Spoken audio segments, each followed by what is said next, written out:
Bonjour à tous, on se retrouve pour une nouvelle position un peu particulière cette fois. Ici évidemment le genre de position qui n'arrive pas en partie, mais c'est pas grave. Le but c'est plutôt pour s'exercer à avoir les coups forcés, à avoir les échecs et les échecs le plus loin possible, parce que ici il va falloir voir 22 échecs de suite avec les blancs pour pouvoir réussir à gagner.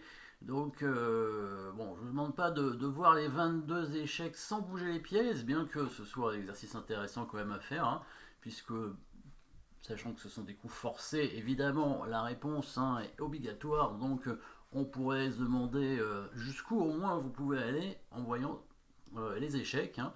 Les échecs, évidemment, c'est la dame blanche qui va faire échec tout le temps. Tout le temps, elle va prendre en fait dans cette position les deux cavaliers et la tour et va réussir à arrêter tous les pions noirs, hein, bon, en particulier celui le plus avancé qui est le pion en H2.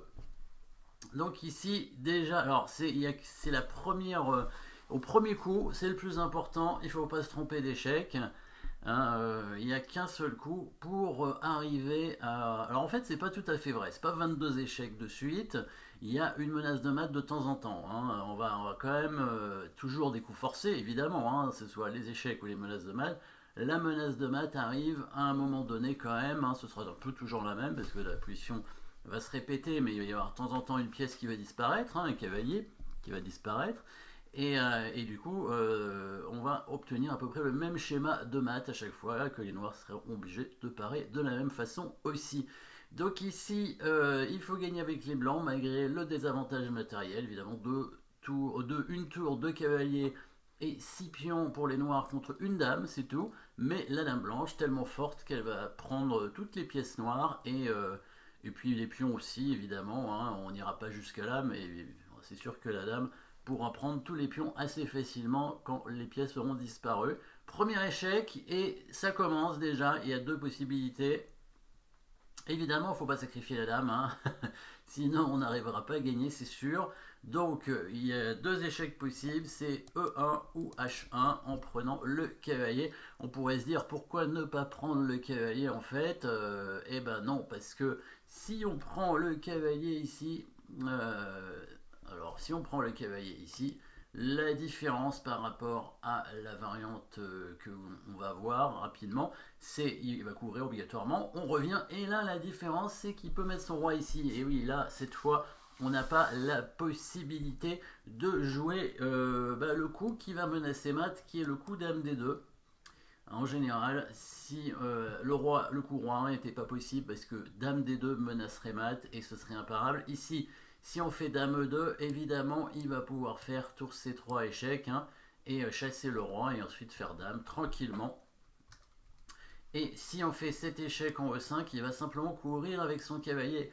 Et c'est ça aussi, hein, c'est qu'il faut d'abord prendre ce cavalier avant de réussir, avant de faire cet échec en E4, hein, parce que sinon le roi va aller en A1. D'ailleurs, position intéressante, savoir que la seule façon ici de faire nul, c'est bien de menacer mat, mais d'une façon différente. Hein. Il faut absolument empêcher la tour de faire échec, et donc pour menacer mat, vous pouvez chercher si vous voulez, hein, le coup, hein, il est pas mal. Les blancs-joues ils font nul ici, un seul coup pour faire nul. C'est le coup dame C4, et oui, difficile à trouver parce que bon, c'est une menace de mat, et si les noirs prennent la dame, bah, c'est patte en fait, le roi blanc est patte. C'est le seul sauvetage pour les blancs, hein, dans cette position pour ne pas perdre. Alors évidemment, ça veut dire que le coup dame prend cavalier n'est pas bon, il faut bien faire échec en E1. On commence par dame 1 échec, la tour va être obligée de couvrir, là on va pas revenir faire échec, on va menacer mat, le fameux mat avec la dame en D2, hein, double menace de mat, dame B2 et dame A2, pas d'échec intéressant pour les noirs, sur tour C3 on prend sa dame et on mat au coup suivant, le cavalier ne peut rien faire pour éviter le mat, donc il est obligé de revenir en C2 avec sa tour, et là la dame va continuer évidemment à faire échec, on va faire dame D1 échec, il va être obligé de revenir en C1 avec sa tour, on fait dame D3 échec, là c'est là où s'il vient en 1 avec le roi, on revient en D2 et cette fois on attaque la tour tout en menaçant mat, donc il n'a plus la possibilité aussi bien de faire échec que de couvrir la menace de mat avec la tour, ne vous en faites pas, on va bientôt bouger les pièces, mais on essaye de voir jusqu'où vous pouvez aller sans bouger les pièces. Très important toujours, hein, c'est le travail ici. Donc on en était à Dame D3 échec, il va jouer tour C2, on revient en D1, il va faire tour C1, on revient en D2, il est obligé de faire tour C2, maintenant on va faire échec en E1 avec la dame, il fait tour C1, on fait échec en E4, il fait tour C2, alors est-ce qu'on a pris le cavalier? Oui, on a pris le cavalier, hein, évidemment, alors on va bouger les pièces, allez, dame E1 échec, on a déjà pris le cavalier F5, tour C1, dame D2, voilà, menace de mat, il est obligé de revenir en C2, pas le choix, on fait dame D1 échec, oui c'est ça, j'ai oublié l'échec en F1, ouais. Dame D1 échec, tour C1, dame D3 échec, donc c'est ici, si on vient en 1 avec le roi, je disais dame D2 avec menace de mat, un peu partout, et pas d'échec évidemment, si la tour fait échec, on prend sa tour en plus sur échec, donc là c'est terminé, pas moyen de parer le mat, il est obligé d'aller en C2, et voilà, c'est là où on va faire échec en F1 évidemment, il fait tour C1 et on prend le cavalier en F5, et oui, c'est très important de prendre ce cavalier, comme ça s'il fait roi 1, maintenant on peut faire dame 5 échec et on va le mater en B2, hein. Là il n'y a plus de cavalier qui va couvrir, donc il est toujours obligé de couvrir avec sa tour, on revient avec la dame, et bien là on refait échec, il est obligé de faire ça, voilà. Maintenant on va pouvoir obtenir la même position qu'au début, sauf qu'il n'y a plus le cavalier en F5, ce qui va nous permettre de prendre le cavalier en H1, et oui, voilà, finalement on l'a pris ce cavalier, c'était important, maintenant on revient, bon c'est toujours pareil, hein, il n'a pas le choix, hein. Ici c'est toujours la même chose, sur roi 1 il y a dame 5 évidemment, alors comment on va progresser ici?